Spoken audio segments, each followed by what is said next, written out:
tiba-tiba terasa panas, seperti api yang mendekat. Di tengah kekacauan ini, seorang pria bernama David, yang bekerja sebagai petugas pemadam kebakaran, mendapat panggilan darurat. Kebakaran besar di utara, dekat perbatasan hutan kota. Teriak suara di radio komunikasi. David segera bergerak bersama timnya menuju lokasi, tanpa menyadari bahwa ini bukanlah kebakaran biasa. Sementara itu, di sisi lain kota, seorang ibu muda bernama Hannah tengah memasak makan malam di apartemennya bersama anaknya, Noah. Mereka tinggal di lantai 10 sebuah gedung tua. Ketika Hannah membuka jendela untuk membiarkan udara masuk, bau hangus menyengat menusuk hidungnya. Dia melihat keluar dan terkejut melihat asap tebal membubung dari kejauhan. "Api di sana, Mama?" tanya Noah sambil menunjuk ke arah asap. Hannah mengangguk pelan, mencoba menenangkan anaknya meski hatinya diliputi kecemasan. Dia menutup jendela dan menyalakan televisi. Berita darurat mulai muncul di layar, menampilkan gambar-gambar mengerikan dari api yang melahap hutan dan mulai mendekati pinggiran kota. Di tempat lain, seorang pria tua berjanggut lebat berdiri di tengah jalan yang penuh orang. Wajahnya terlihat tenang, namun matanya menyiratkan duka. Dengan suara lantang, dia berkata, "Ini bukan sekadar kebakaran. Ini adalah peringatan. Kalian telah lalai dan melampaui batas." Suara pria itu tenggelam dalam kepanikan orang-orang yang berlarian. Tak ada yang mendengarkan, tak ada yang peduli. Semua orang hanya memikirkan cara menyelamatkan diri.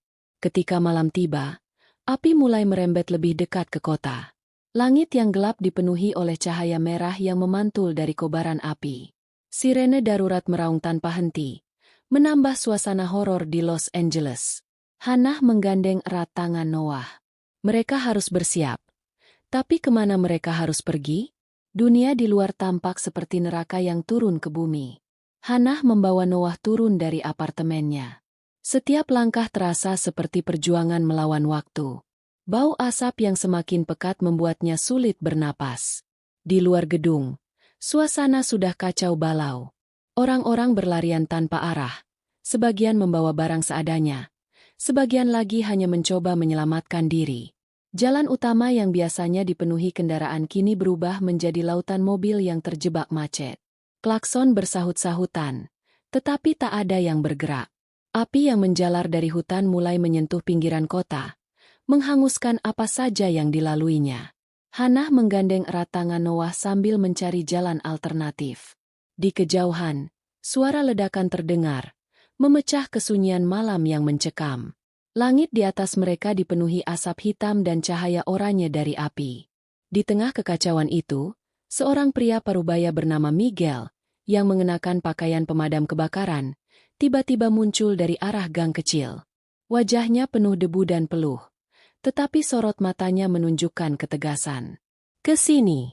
Jalan ini lebih aman," teriak Miguel kepada mereka. Hannah ragu sejenak. Tetapi dia tahu bahwa tinggal di sini lebih berbahaya. Dia mengikuti Miguel melalui gang sempit yang penuh puing-puing dan pecahan kaca. Di sepanjang jalan, mereka melihat pemandangan yang mengerikan. Sebuah restoran yang terbakar habis, mobil yang meleleh, dan beberapa orang yang terluka mencoba mencari bantuan. "Kemana kita pergi?" tanya Hannah dengan suara gemetar. "Ada stasiun bawah tanah di ujung jalan. Tempat itu cukup dalam untuk melindungi kita dari api," jawab Miguel sambil terus memandu mereka. Ketika mereka tiba di pintu masuk stasiun, Hannah terkejut melihat puluhan orang sudah berkumpul di sana. Sebagian besar adalah keluarga dengan anak kecil. Wajah mereka dipenuhi ketakutan dan kelelahan. Suara tangisan dan doa-doa terdengar di seluruh ruangan. Miguel membantu mereka masuk dan segera menutup pintu besi di belakang mereka untuk mencegah api masuk. Hannah dan Noah duduk di sudut ruangan, mencoba mengatur napas. "Apakah kita aman di sini?" tanya Noah dengan suara pelan. Hannah mengangguk, meskipun dalam hatinya dia tidak yakin. Di luar, suara api yang menggeram terdengar semakin dekat, seolah-olah langit dan bumi sedang berperang.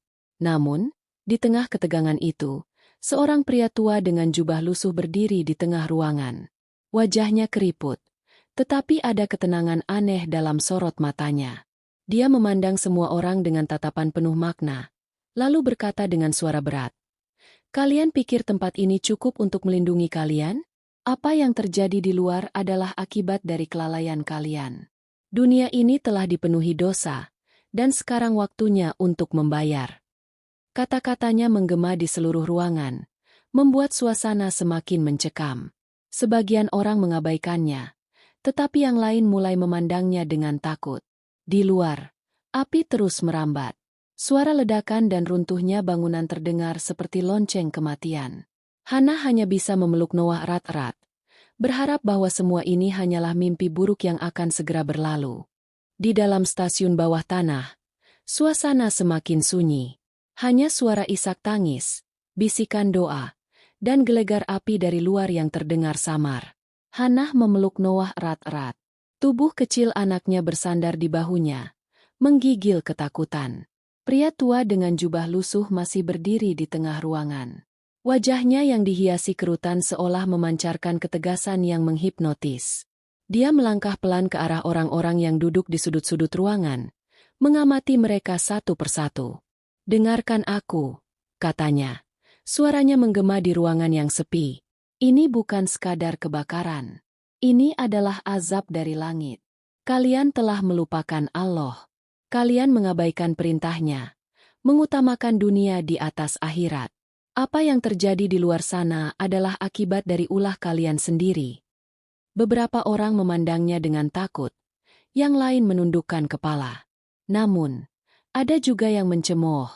"Omong kosong," teriak seorang pria muda dari sudut ruangan. "Ini hanya bencana alam.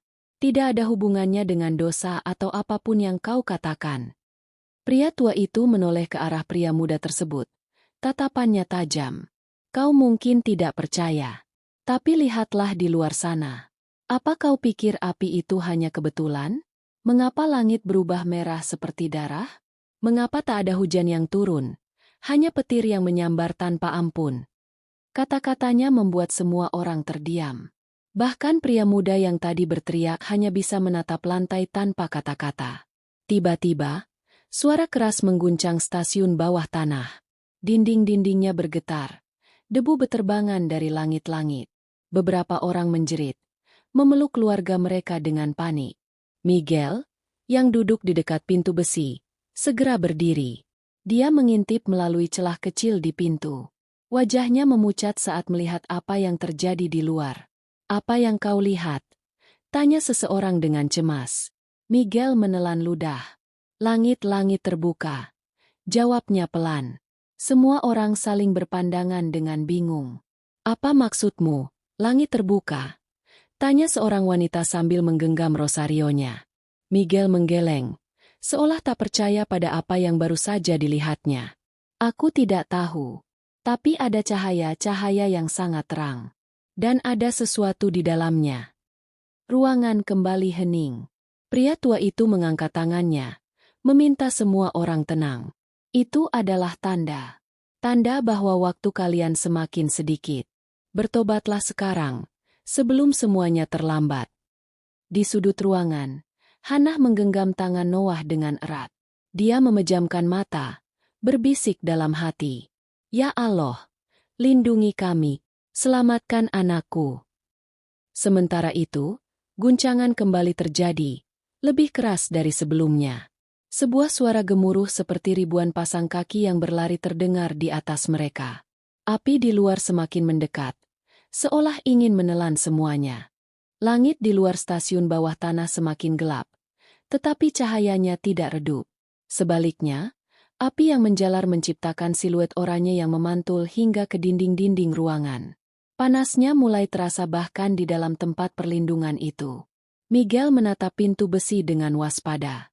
Suara gemuruh semakin keras, disertai ledakan yang mengguncang tanah. "Kita tidak bisa tinggal di sini lebih lama," katanya pelan, tetapi cukup keras untuk membuat orang-orang mendengar. Hana memandang Miguel dengan cemas. "Kemana kita harus pergi? Semua jalan di luar penuh dengan api." Miguel tidak langsung menjawab. Dia menarik napas dalam, lalu berkata, "Ada lorong darurat di belakang stasiun ini. Itu bisa membawa kita keluar dari kota." Tapi jalan itu sempit dan tidak semua orang bisa masuk sekaligus. Kata-kata Miguel menciptakan kegemparan. Orang-orang mulai berebut berbicara. Sebagian besar memohon agar mereka diprioritaskan. Di tengah kekacauan itu, pria tua berjubah lusuh melangkah maju. Suaranya lantang namun tenang. Hentikan. Ini saatnya kalian menunjukkan siapa diri kalian sebenarnya. Apakah kalian akan terus berebut demi keselamatan sendiri? Ataukah kalian akan membantu sesama? Kerumunan itu terdiam. Namun, suara jeritan dari luar stasiun segera memecah keheningan. Api telah mencapai pintu masuk stasiun, membuat hawa panas semakin tak tertahankan. Miguel segera mengambil inisiatif. Wanita dan anak-anak pergi lebih dulu. Perintahnya tegas. Dia membuka pintu kecil di sudut ruangan yang mengarah ke lorong gelap. Hannah menggandeng Noah, mengikuti antrian. Di belakang mereka, beberapa pria membantu mengatur orang-orang agar tetap tenang. Namun, waktu semakin menipis. Api mulai merembet ke dalam, melahap apa saja yang ada di dekatnya. Saat giliran mereka tiba, Hannah dan Noah masuk ke lorong yang sempit dan gelap. Bau lembab menyambut mereka, bercampur dengan aroma asap yang masih melekat di udara. Miguel memimpin di depan dengan senter kecil, menunjukkan jalan. Jangan berhenti, katanya tanpa menoleh. Namun, langkah mereka terhenti ketika suara gemuruh yang lebih keras terdengar dari arah belakang. Mereka menoleh, dan apa yang mereka lihat membuat darah mereka membeku. Pintu besi stasiun tak lagi mampu menahan tekanan. Api mulai menyembur masuk, menelan orang-orang yang belum sempat masuk ke lorong. Jeritan putus asa menggema, membuat Hannah memeluk Noah lebih erat.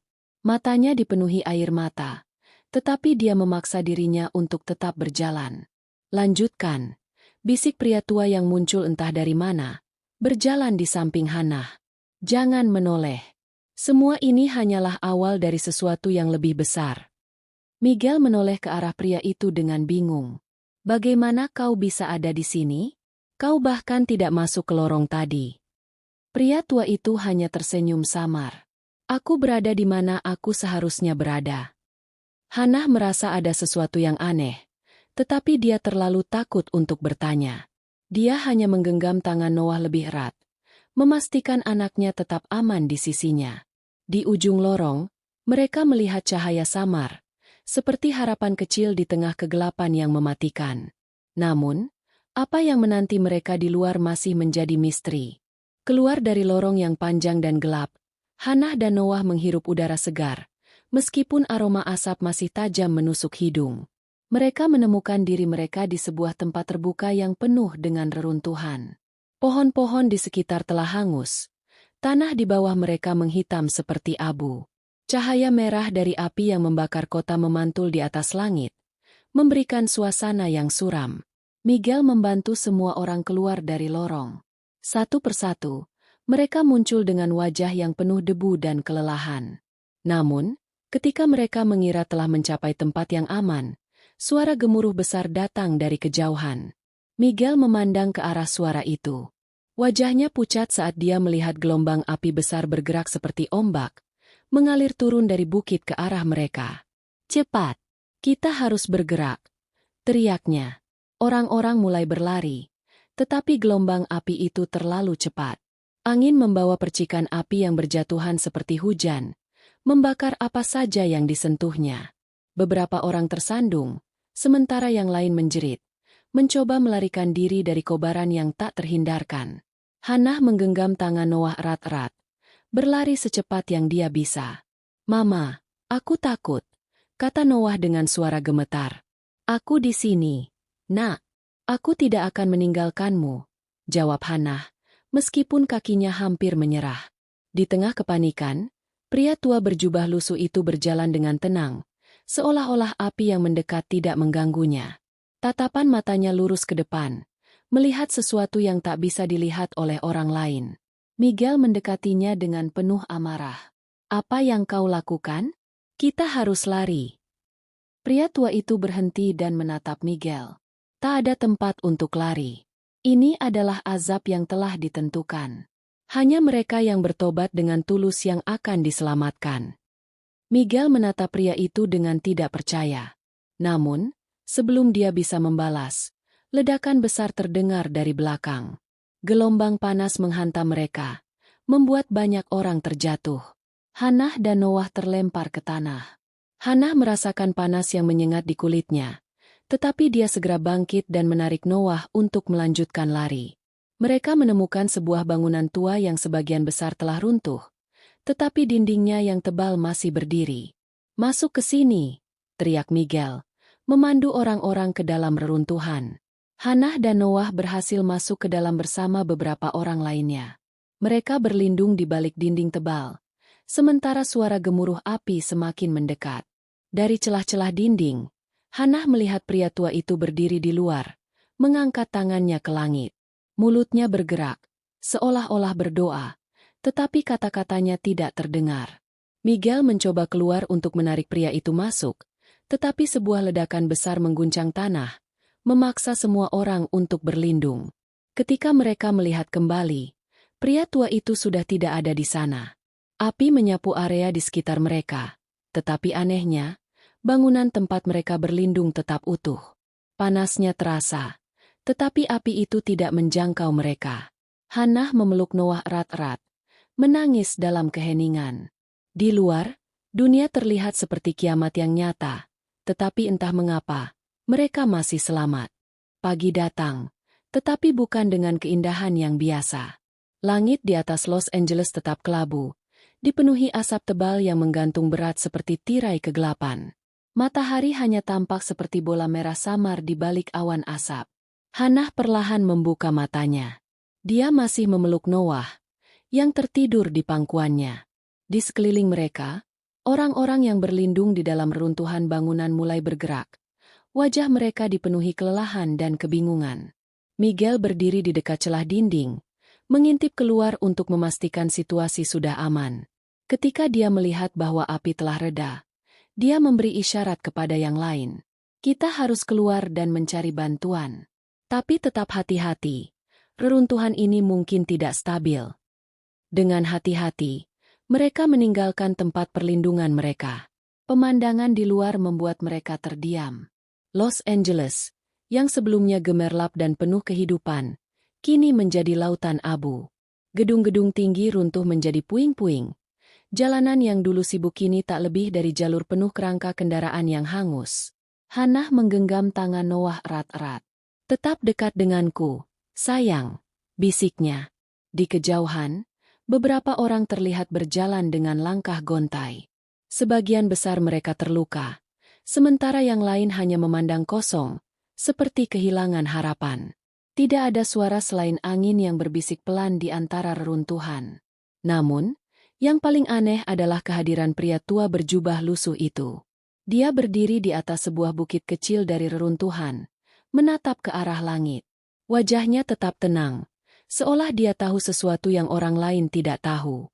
Miguel mendekatinya dengan hati-hati. "Apa yang sebenarnya terjadi di sini? Siapa kau?" tanyanya dengan nada penuh curiga. Pria tua itu menoleh. Tatapannya lembut namun tegas. "Aku hanyalah pembawa pesan. Aku tidak punya kuasa atas apa yang telah terjadi. Ini semua adalah hasil dari ulah manusia. Ketamakan, kesombongan, dan dosa telah mengundang kemurkaannya. Tapi masih ada waktu untuk bertobat." Miguel menggelengkan kepala, frustrasi. "Kita butuh jawaban, bukan khotbah," teriaknya. Hannah, yang mendengar percakapan itu, tiba-tiba merasa dadanya berat.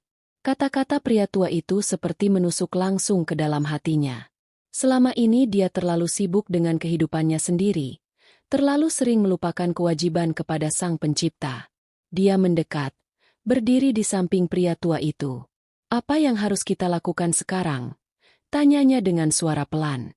Pria itu menatapnya, lalu tersenyum samar. "Doa adalah langkah pertama. Tapi bukan hanya doa. Perbaiki hati kalian, perbaiki niat kalian. Dunia ini hanyalah tempat sementara, tetapi apa yang kalian lakukan di sini menentukan tempat kalian di akhirat." Hannah mengangguk. Air mata mengalir di pipinya. Dia memeluk Noah lebih erat, berjanji dalam hatinya bahwa dia akan menjadi pribadi yang lebih baik. Saat mereka berdiri di sana, suara helikopter mulai terdengar dari kejauhan. Tim penyelamat akhirnya tiba, membawa harapan bagi mereka yang selamat. Namun, Hannah tahu, cobaan ini bukan hanya tentang selamat dari bencana. Ini adalah awal dari perjalanan baru, perjalanan untuk menemukan kembali makna hidup yang sesungguhnya. Helikopter-helikopter melayang rendah di atas puing-puing kota. Suara baling-balingnya bergema di udara. Dari atas, tim penyelamat menurunkan tali dan membawa tandu untuk mengangkut korban yang terluka parah. Orang-orang yang masih bisa berjalan diarahkan menuju tempat berkumpul sementara di luar kota. Miguel, yang selama ini memimpin kelompok kecil mereka, segera memberi isyarat agar semua orang mendekat ke area penyelamatan. Kita akan dibawa ke zona aman. Tetap bersama-sama dan jangan terpisah, katanya tegas. Hannah menggandeng Noah, berjalan menuju titik evakuasi bersama kelompok itu. Di sepanjang perjalanan, dia tak bisa berhenti memandang kehancuran yang ada di sekelilingnya. Bekas jalan raya berubah menjadi aliran puing-puing. Gedung-gedung yang megah kini hanyalah kerangka rapuh yang siap runtuh kapan saja. Namun, di tengah kekacauan itu, pria tua berjubah lusuh menghilang. Hannah mencoba mencarinya dengan pandangan, tetapi dia tak menemukan sosoknya di antara para penyintas. "Apa kau mencari seseorang?" tanya Miguel, yang berjalan di sampingnya. Hannah mengangguk. Pria tua itu. Dia menghilang begitu saja. Miguel menghela napas. Dia muncul seperti bayangan, dan sekarang dia pergi seperti angin. Aku tidak tahu siapa dia, tapi mungkin dia bukan manusia biasa. Ketika mereka tiba di tempat berkumpul, Hannah terkejut melihat banyak orang sudah berada di sana. Sebagian besar terluka, beberapa kehilangan anggota keluarga mereka, tetapi semuanya memancarkan ekspresi yang sama, kelelahan dan ketidakpastian. Para relawan dan petugas medis bekerja tanpa henti, membagikan makanan, air, dan perban. Anak-anak menangis, sementara para orang tua berdoa dalam diam. Hannah duduk di tanah bersama Noah, yang kini tertidur di pangkuannya. Di tengah suasana itu, seorang wanita muda dengan suara lembut memimpin doa bersama. Dia mengajak semua orang untuk mengingat Allah, meminta ampunan, dan memohon kekuatan untuk menghadapi hari-hari mendatang. Suaranya yang penuh ketulusan membuat banyak orang menitikkan air mata, termasuk Hannah. Miguel berdiri di samping, mengamati semuanya dengan ekspresi serius. Ketika doa selesai, dia menoleh ke arah Hannah. "Aku tidak tahu apa yang akan terjadi setelah ini. Tapi aku yakin, kita harus belajar dari apa yang baru saja terjadi." Hannah mengangguk pelan. "Aku juga tidak tahu bagaimana memulai semuanya dari awal. Tapi aku merasa ini adalah peringatan besar. Kita masih diberi kesempatan untuk berubah." Langit di atas mereka perlahan mulai cerah. Matahari pagi muncul dari balik awan kelabu, memberikan sedikit kehangatan di tengah kehancuran. Angin yang bertiup membawa aroma tanah yang terbakar, tetapi juga harapan akan kehidupan baru. Bagi Hannah dan Noah, serta semua orang yang selamat, ini bukan hanya tentang membangun kembali kota yang hancur. Ini adalah kesempatan untuk membangun kembali diri mereka, mendekatkan hati kepada Sang Pencipta, dan hidup dengan lebih bermakna. Cerita mereka belum berakhir, tetapi hari ini adalah awal dari babak baru, di mana mereka belajar untuk menghargai setiap detik kehidupan dan mendekatkan diri kepada Allah dengan sepenuh hati. Kisah ini adalah cerita fiktif yang dibuat seperti nyata, dengan tujuan memberikan pelajaran dan hikmah kepada kita semua.